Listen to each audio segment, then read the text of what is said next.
Hello everyone, welcome to my YouTube channel Titiksha Chowdhury ব্লগে তোমাদের স্বাগতম।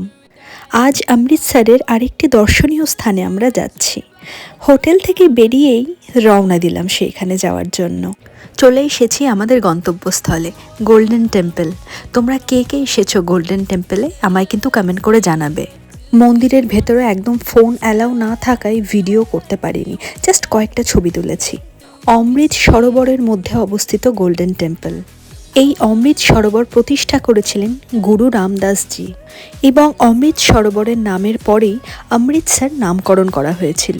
মন্দিরের সৌন্দর্য এবং লাবণ্য ভাষায় প্রকাশ করার মতো না, জাস্ট অসাধারণ। চোখের সামনে থেকে না দেখলে তোমরা কেউ বুঝতেই পারবে না কতটা সুন্দর ছিল এই মন্দির। আর তার সাথে অমৃত প্রসাদ, ঘিয়ে ভাজা সুজি। তারপর মন্দির থেকে বাইরে বেরোতেই দেখি একটি দোকানে কেসের মিল্ক তৈরি হচ্ছে। বাস খাওয়ার খুব ইচ্ছে হলো, এক গ্লাস নিয়েও নিলাম। এবার টেস্ট করার পালা। শীতকালে হট কেসের মিল্ক দারুণ লেগেছে।